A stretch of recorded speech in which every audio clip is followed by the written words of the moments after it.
하나님께서는 언약궤를 만드셨습니다. 그리고 그 언약궤 속에 세 가지를 넣으라고 말씀하셨죠.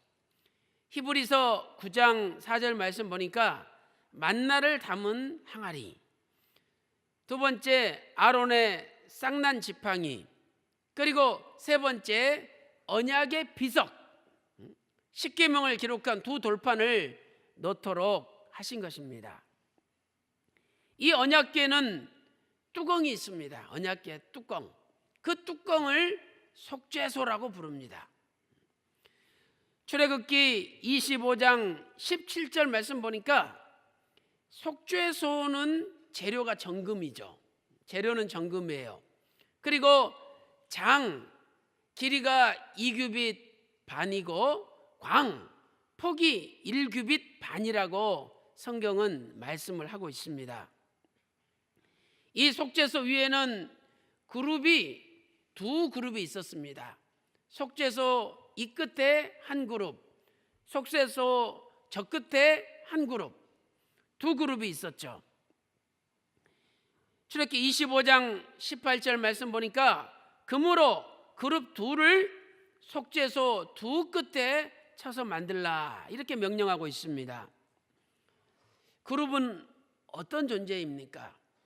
그룹은 사람은 아니고 하나님께서 지으신 영물입니다. 영물. 그래서 에스겔서 10장 15절과 20절 말씀을 보니까 이 그룹을 생물이다, 이렇게 표현하고 있습니다. 그룹이 내 생물이에요. 에스겔 10장 15절과 20절에 말씀을 하고 있습니다. 그런데 요한계시록을 보니까 요한계시록 4장 6절에서 이 생물은 하나님의 보좌 가운데와 보좌 주위에 있는 자들이라, 이렇게 말씀하고 있죠. 천사와 같은 영물인 것입니다.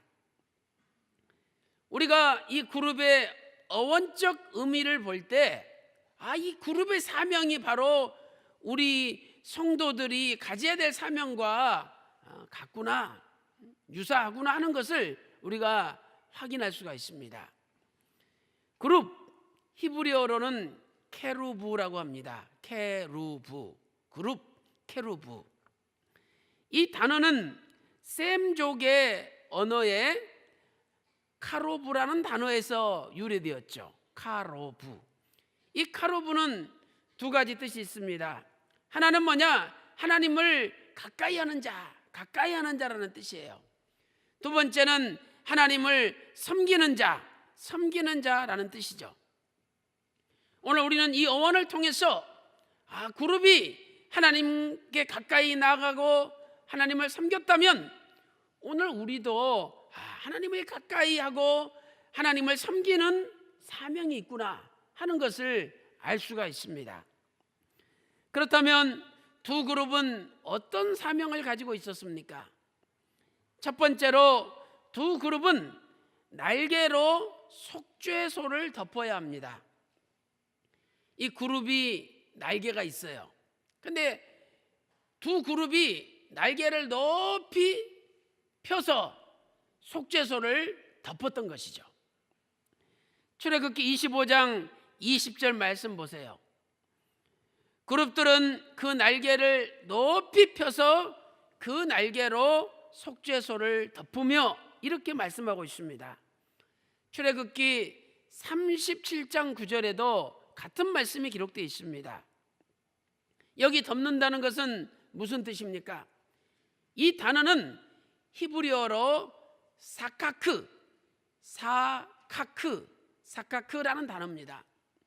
이 단어는 뚜껑을 덮다, 울타리를 치다라는 뜻이죠. 그러므로 이 단어의 상징적인 의미를 원로 목사님은 두 가지로 설명하고 있습니다. 막다, 그 다음에 보호하다, 막는다, 보호하다. 그러므로 두 그룹에게는 속죄소를 덮을, 다시 말해서 속죄소를 보호할 사명이 있다는 겁니다. 오늘 우리도 하나님께 가까이 나아가는 자, 하나님을 섬기는 자라면 우리에게도 속죄소를 보호하는 사명이 있다는 것입니다. 속죄소를 보호한다는 것은 구속사적으로 어떤 의미가 있습니까? 첫 번째로 예수님의 대속을 보호함을 의미합니다. 예수님의 대속을 보호해야 돼요. 속죄소, 그 이름 그대로 죄를 사함받는 자리라는 뜻입니다. 예수님께서는 십자가에서 만인간의 죄를 대속하셨습니다. 대제사장은 1년에 하루 7월 10일 날 속죄소에 갑니다. 그리고 이 속죄소 앞에서 숫송아지 피를 7번 뿌리죠. 이 7이라는 것은 완전수를 나타내죠. 그러므로 대제사장이 속죄소 앞에서 7번 숫송아지 피를 뿌리는 것은 예수님의 십자가 대속의 완전함을 나타내는 것입니다. 예수님의 십자가 대속의 완전함이에요. 예수님의 피는요, 우리 모든 죄를 다 사합니다. 예수님의 피가 사지 못하는 죄가 없다는 거죠. 야, 내가 진짜 엄청난 죄를 지었는데 예수님의 십자가의 피가 이제까지 과연 사하실 수 있을까? 여러분 걱정하지 마세요. 예수님의 십자가의 피는 어떤 죄든지 아무리 크고 아무리 무겁고 아무리 무서운 죄를 할지라도 그 죄를 사하는 능력이 있는 완전한 피입니다. 그러므로 두 그룹은 예수님의 완전한 대속을 항상 지키고 보호하는 사명이 있는 것이죠. 오늘 우리 성도들은 예수님의 대속만큼은 끝까지 지키고 보호를 해야 됩니다. 그런데 교회사 역사를 볼 때 예수님의 십자가의 대속을 부인하는 자들이 너무 많아 있었습니다. 그들은 교회 역사를 볼 때 이단으로 정죄를 받았어요. 그들은 예수님의 대속을 영적으로만 해석을 합니다. 예수님이 십자가에서 죽으실 때 그 순간에 하나님의 영이 떠나버렸다. 그리고 하나님은 죽으신 게 아니라 인간 예수 껍데기만 죽었다는 거예요. 오늘 우리는 예수님의 십자가의 대속을 부정하는 이단들을 배격해야 됩니다. 오늘 우리 교회 안에도 은근히 예수님의 십자가의 대속을 영적으로만 해석하면서 예수님의 대속을 부정하는 그런 잘못된 사상들이 이렇게 쓰여 있는 것이죠. 오늘 우리는 두 그룹처럼 예수님의 대속을 날개로 보호하고 지켜야 되는 사명이 있는 줄로 믿습니다. 그렇다면 예수님의 대속을 보호하는 자는 어떻게 살아야 됩니까? 바로 화목의 삶을 살아야 됩니다. 화목의 삶을. 로마서 3장 25절에서 이 예수를 하나님께서 그의 피로 말미암아 믿음으로 말미암는 화목제물로 세우셨다. 예수님이 화목제물이에요. 이 화목제물이라는 단어는 헬라어로 힐라스테리온이라는 단어입니다. 힐라스테리온. 그런데 이 단어가 70인경을 보면 속죄소라는 그 단어로 쓰이고 있어요. 언약궤 뚜껑이 속죄소인데 그 속죄소가 바로 예수님의 화목제물이라는 거죠. 그렇다면 오늘 우리가 속죄소를 보호하는 사명이 있다면 바로 화목제물이신 예수님을 보호하는 사명이 있는 거예요. 예수님이 화목을 위해서 십자가에서 죽으셨습니다. 그렇다면 우리의 삶도 화목의 삶이 돼야 된다는 것입니다. 사랑하는 성도 여러분, 예수님의 대속을 철저히 보호하시고 화목의 사명을 감당하는 화목의 사명자들 되시기를 주님의 이름으로 축원합니다. 두 번째로 무엇을 보호함을 의미합니까? 두 번째는 예수님의 언약을 보호함을 의미합니다. 예수님의 언약을 보호한다는 거예요. 속죄소가 언약궤의 뚜껑이죠. 그러므로 속죄소를 보호한다, 언약을 보호하는 거예요. 언약을. 그래서 언약궤 속에 십계명의 두 돌판이 들어있죠. 그 십계명이 신구약 모든 언약의 축소판이거든요. 축소판. 그래서 언약궤 뚜껑, 속죄소를 보호한다, 언약궤를 보호한다는 거죠. 언약궤를 보호한다, 바로 언약을 보호하는 거예요. 십계명은 모든 신구약 성경에 나타난 언약의 축소판인 것입니다.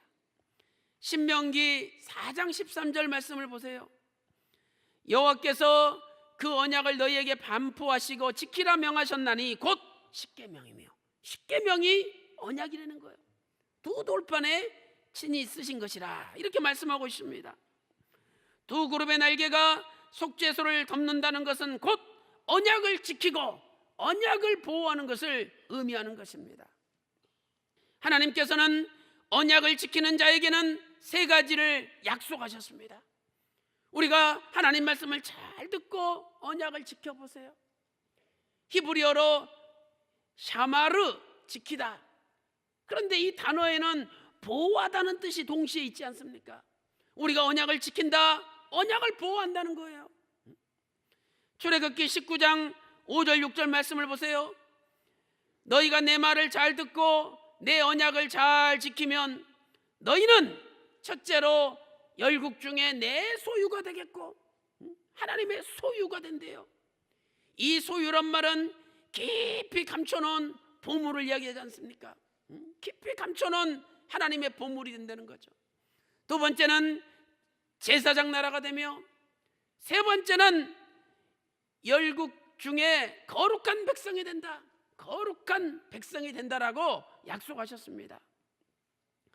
오늘 우리가 언약을 지키는 백성이 될 때 하나님은 우리를 하나님의 깊이 감춰놓은 보물, 소유로 삼으시고 제사장 나라로 삼으셔서 전 세계를 구원하시고 거룩한 백성으로 하나님과 함께 거하게 하시는 것입니다. 사랑하는 성도 여러분, 구속사의 말씀은 바로 하나님의 언약입니다. 우리가 구속사 말씀을 지키고 구속사의 말씀을 보호할 때 하나님은 우리를 세계에서 뛰어난 제사장 나라로 만들어 주시는 것입니다. 오늘 우리가 성경을 읽고 있습니다. 이 신구약 성경이 바로 하나님의 언약이죠. 그래서 구약 성경을 올드 테스타먼트, 신약 성경을 뉴 테스타먼트라 그러죠. 그게 바로 옛 언약, 새 언약이라는 뜻입니다. 우리가 성경을 읽을 때 바로 언약을 보호하는 겁니다. 언약을 지키는 거예요. 계시록 1장 3절에 이 예언의 말씀을 읽고 이 예언의 말씀을 듣고 이 예언의 말씀을 지키는 자는 복이 있도다. 여기 지킨다는 단어도 헬라어 테레오라는 단어인데, 지키다는 뿐만 아니라 보호하다는 뜻이 있어요. 이 예언의 말씀을 읽고 듣고 보호하는 자는 복을 받는다는 겁니다. 이 복은 영원히 죽지 않는 영생의 복, 변화의 복인 것입니다. 하나님께서 날마다 복을 쏟아부어 주셔서 우리의 앞길이 환하게 열리는 형통의 빛이 충만하시기를 주님의 이름으로 축원합니다. 큰 두 번째 두 그룹의 사명은 무엇입니까? 큰 두 번째로 두 그룹의 얼굴은 속죄소를 향하여야 합니다. 그 두 그룹의 얼굴은 속죄소를 향해야 돼요. 출애굽기 25장 20절 말씀 보세요. 그 얼굴을 서로 대하여 속죄소를 향하게 하고, 히브리 원문을 보면 속죄소 카포레트라는 단어 앞에 L이라는 단어가 있죠. 이 L은 어느 쪽을 이렇게 향하는 거예요.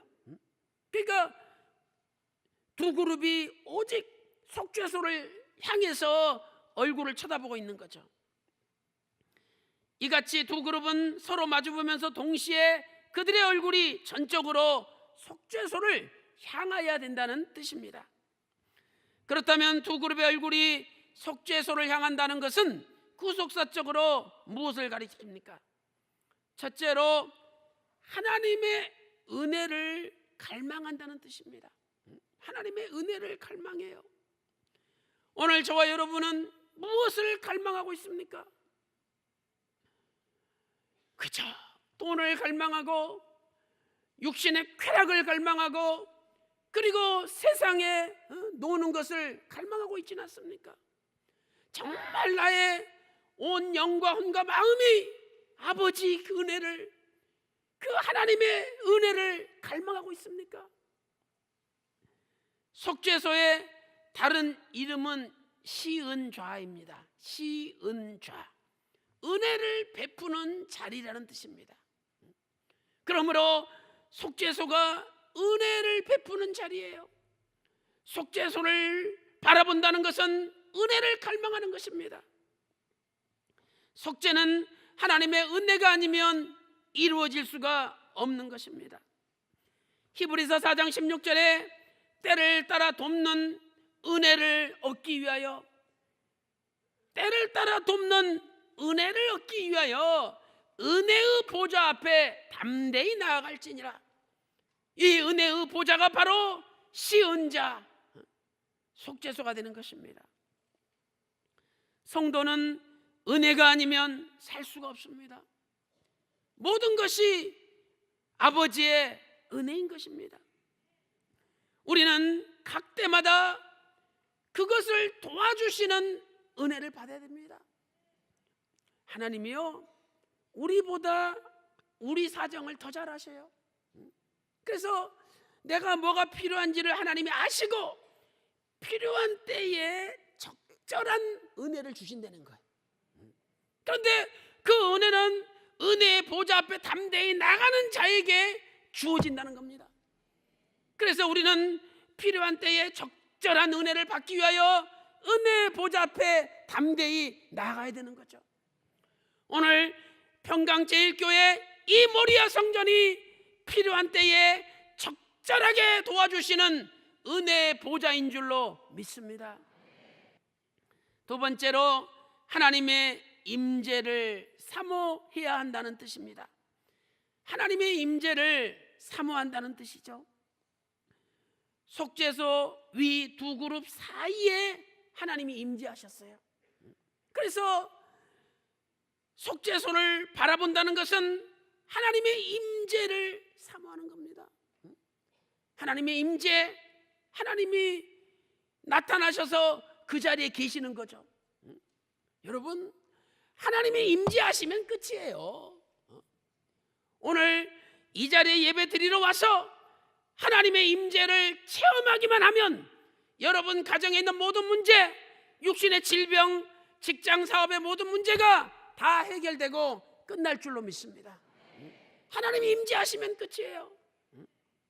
시편 99편 1절 말씀 보니까 여호와께서 그룹 사이에 좌정하시니, 그러니 시은좌 속죄소를 바라볼 때 하나님의 임재를 사모하는 거죠.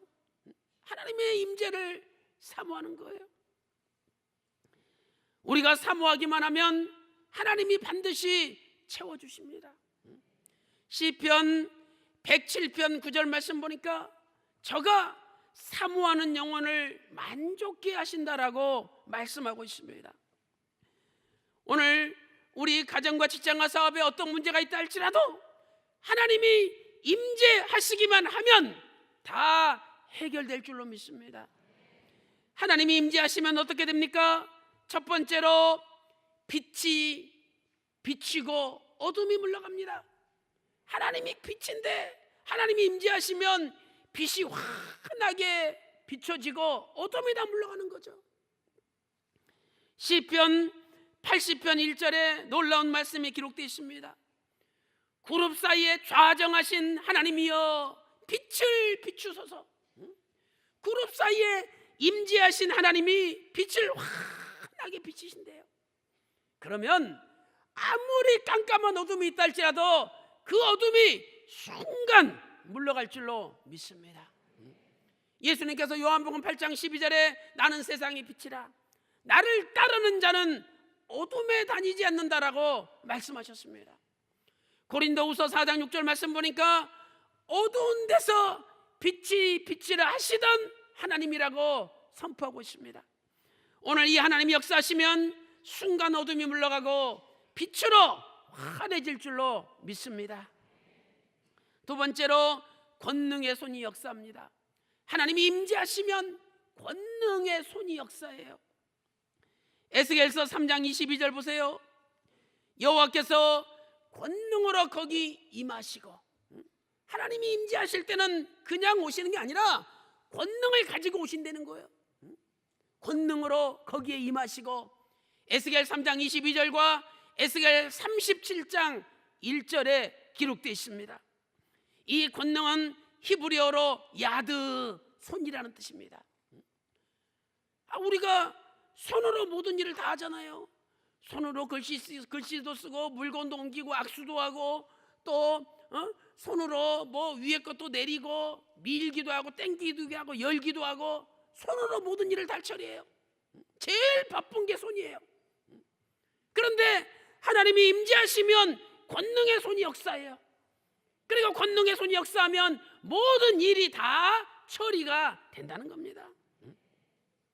역대하 20장 6절에 하나님의 손에는 권세와 능력이 있사오니 막을 사람이 없대요.